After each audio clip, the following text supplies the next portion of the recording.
pay attention to mixed signals.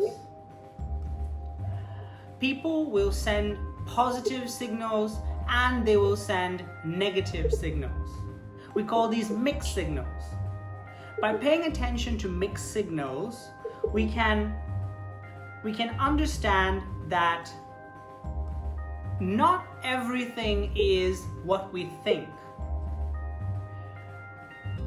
An example is a boy and a girl who are friends. The way that they communicate to each other, their activities seems like a friendship. But in certain situations, maybe the boy or maybe the girl will say certain things, the way that their eyes will flash, maybe they might touch. There might be moments where they are communicating something that is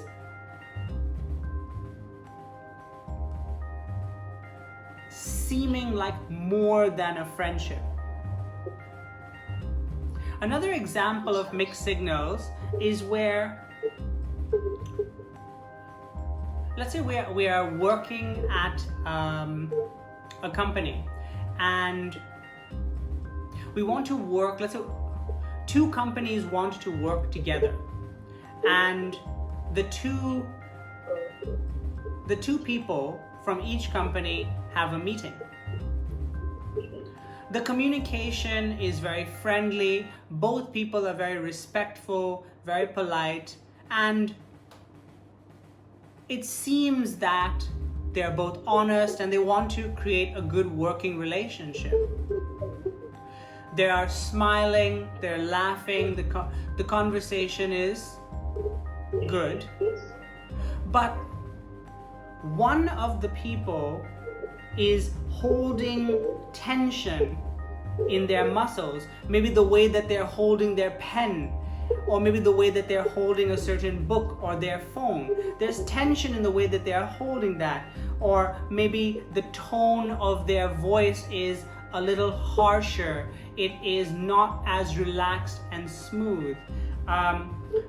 Maybe they suddenly have a little bit of anger on their face, or they suddenly show a little bit of hatred to the other person. It just leaks out, but they quickly cover it with a smile.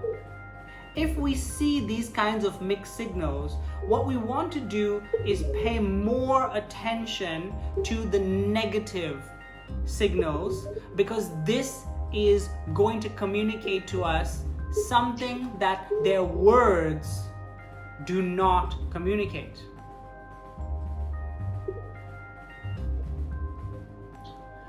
Observe yourself. How does your body register nervousness?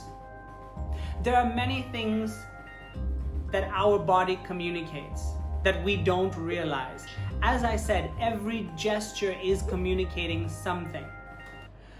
When we observe ourselves, we pay attention to the things that we do. An example is when we are nervous. What do we do with our body when we feel nervous?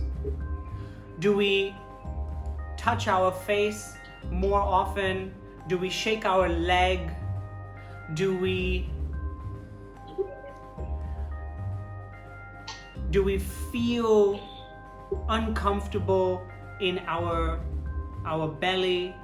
Do we sweat? What does our body do? How can we, the way that we can learn more about non-verbal communication is by first paying attention to what does our body do, and then by paying attention to whether other people do the same things. By understanding that this is what I do when I am nervous, when I see that in other people, I can understand just by their non-verbal communication that they are probably nervous because they are doing very similar things to myself. Non-verbal cues are indirect and can have more than one meaning. So for example, when people speak, yes, okay, the way that they speak, it's possible that there can be more than one meaning, but there are only 2 or 3 or 4 real meanings that anybody can have based on the words that they choose. But when we use non-verbal cues, it's not so easy. They can have so many different kinds of meanings, and it's very easy to make mistakes. So as I said, the first step is always to observe, to pay attention. The second step is to try to decode, to try to understand. But by doing this, we sometimes might make mistakes, because you remember that we have biases, our emotional biases, which we covered 2 weeks ago. I want to give you an example. We talked about appearance bias. If you remember, appearance bias is we have certain emotions, or we have certain judgments because of how people look, or because we think that we understand people. We think that based on how people are, based on our opinion of people, that they are good or bad. So for example, if we dislike someone, when we see that they have certain kinds of non-verbal cues, it's easy for us to read those non-verbal cues as negative just because we don't like that person. And if we do like someone and we see certain non-verbal cues, it's easier for us to think that those are positive non-verbal cues. But this is a mistake. It's not a mistake in the observing. We can observe that they have these non-verbal cues. The mistake is in the decoding, in the understanding of the meaning of these non-verbal cues. Alex.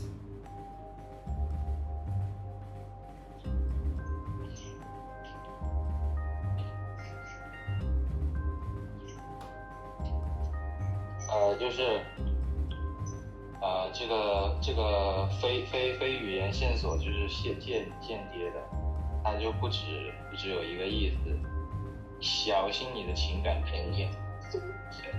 你把那些你天生不喜欢的人的非语言暗示解读为负面的，而把你天生喜欢的人的非语言暗示解读为负面的。就是有一个例子，什么翻译？但是你看到一个人，然后你就是会通过他非语，就是他不说话，然后你看到他的肢体的一些动作，或者一些动作姿势啊、手势什么的，你就会就用这些去判断你喜不喜欢这个人，然后你就是判断你自己对这个人的解读怎样，你会认为这个是什么样的人的 personality 什么。但是就有个例子，就比如说一个人很表里不一，就是他表面是这样，其实并不是那样。就可能他表面很坏，但是其实他内心很善良，但是他表面很善良，其实内心就很坏。然后你假如跟这个人出去吃饭，就在餐桌上面，然后你就是看到他用餐啊，就是他用餐具，然后他吃饭也不会有那种吃饭也不会有那种吧唧嘴的声音，然后用餐具也特别的轻易，像吃西餐的时候，就那个刀子切牛排的时候，不会说跟盘子那个发出的乒乒乓乓的声音特别响，然后你就觉得通过这些细节，觉得这个人非常棒，特别喜欢他。但是其实他其实都装出来了，为了讨欢心，其实他内心是一个非常邪恶的人。Okay, next part. Okay.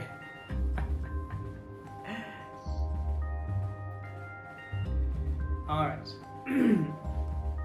So we identify by observing nonverbal cues, and now we try to decode. By decoding, we understand what these nonverbal cues might mean.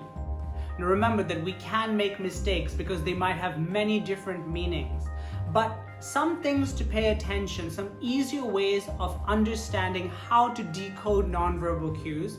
Let's look at these. The first one is called dislike-like. We look at dislike first. People will display non-verbal cues when they dislike us. They might not directly tell us, but their body will show us in small ways. Because remember that it's very difficult to control these things. We talked about micro expressions last year. And so let's go back and do a short review. When we look at the dislike micro expressions, we have the anger micro expression where the lips become pursed, become smaller, the eyes become smaller, the eyebrows are downward.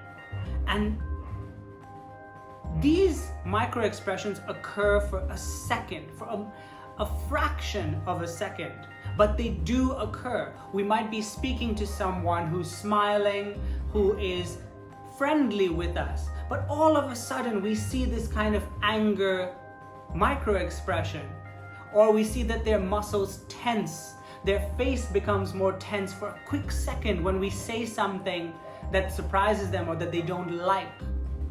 We have contempt. Contempt micro expression is the expression of hatred or superiority. I'm better than this person.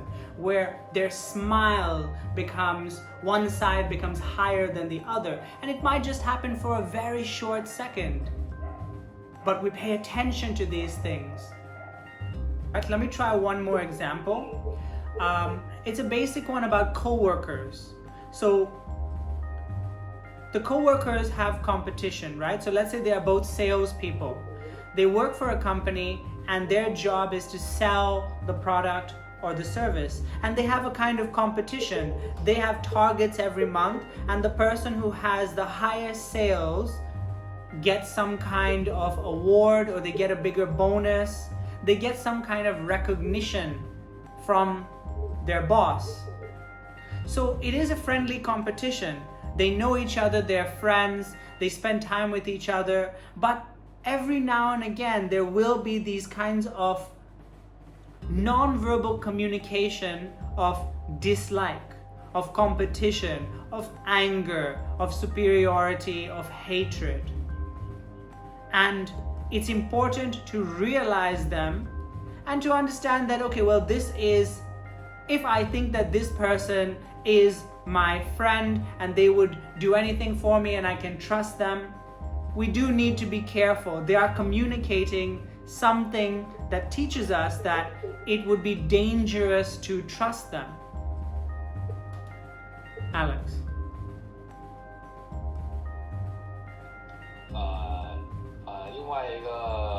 另外一个例子就是，觉得在一个公司里面，你和另外一个异性或者是同性要一起去工作，就是为一个，比如说搞一个项目，然后呢，这老板就是你就是老板，就是肯定你搞一个，不管你是跟谁合作，就是要肯定是要搞好，然后在老板心目中留下一个特别好的印象，然后可能给加钱啊、升职啊什么。然后就是你虽然天天为了这个项目要做得更好，然后你肯定会去花很多时间跟那个你的伙伴在一起去工作啊、交流啊什么，但其实你们内心呢，就是各自的内心都还是会有那种会去试着就是那种就试着去打压那种，或者是想要去证明自己比另一方比你的合作伙伴强，然后呢，或者是试着去就是在这个项目中占据更大的这个，就是做更多努力，然后比对方做更多的工作，然后去讨得老板欢心，然后这个过程中你就会产生一些跟你那个合作伙伴的一些竞争，然后就会产生一些不喜欢，然后不爽。Okay. All right. The next cue to decode is like, whether somebody really likes us. I gave you an example earlier of classmates, and they're boy and girl who are friends, but sometimes there is communication that they want to be more than friends, that one of them possibly wants to be more than friends. There is a communication. So people, the way that people communicate like or attraction is very interesting. With their words, they might choose to be friendly and polite, but their non-verbal communication, which they don't have full control over, will sometimes escape. And if you are paying attention, you can understand whether this person is attracted to you, whether they like you. There are certain things that you could look for. One of them is, for example, nodding. They pay much more attention to you when you are speaking, and they nod to show you that they are listening. They come closer to you. They're happier to sit closer, to stand closer to you when they are near you. When they look at you, their eyes become bigger and the muscles in their face become more relaxed. The pupils in their eyes, the black circle in their eyes becomes larger as they look at you because they want to see more of you. It shows how comfortable or how attracted they are to you. They are more comfortable mirroring your body language. As you remember from the last class, we were talking about mirror neurons. Actually, Alex was talking about mirror neurons and how our bodies have this natural way of copying or mirroring other people. When two people like each other, when they have built a close relationship, they will automatically do similar things, do the same thing as the person who they like. So if one person puts their arm on their neck like this, the other person might automatically do that. They mirror each other to show that we are connected, we are close. If somebody is slowly becoming more attracted, when they look at the person they like, they might blush, there might be blood in their cheeks, right? Like Hong Lian. There are many cues that can show us when people like us. Alex. 就是现在讲到这个喜欢，就是 like， 然后就是喜欢，然后在班，就是他有一个他以前的学生，不是，反正就是有人在班里面，然后就是就是新学期，就是刚应该不知道初中还是高中，反正刚进到学校。然后就是大家都是新同学嘛，彼此都没有见过谁，除非就是大家约好一起就是什么就去到一个，然后就想玩的好一点嘛，然后就会表现出自己的 like， 比如说就是你们在一起就是在一起聊天啊，很多人在一起聊天，就很多人聚在一起聊天，然后其中有某一两个是你喜欢，然后你很想跟他们就是关系更密切一点。然后别的那些你看不上那些人呢，不是你没有太大好感那些人，你接他们讲话的时候，你就会把眼神往别的地方看啊，然后你就不想听啊，觉得很反感，就觉得他讲什么没道理啊。然后如果是那些你真的很想跟他交朋友，想跟他一起，然后你就会听得很入神啊，你就会盯着眼睛就会瞪得很大，就看着他，然后你让他。约到你这种，然后感受到你这种热情之后，他也会回馈给你，give back to you， 然后也会你讲话的时候，他也会听得比别人听别人讲话听你讲话比听别人讲话更认真一点，然后慢慢你们这个 relationship 就会更加的deeper， 然后对，然后OK， Bob. Okay, thank you, Alex.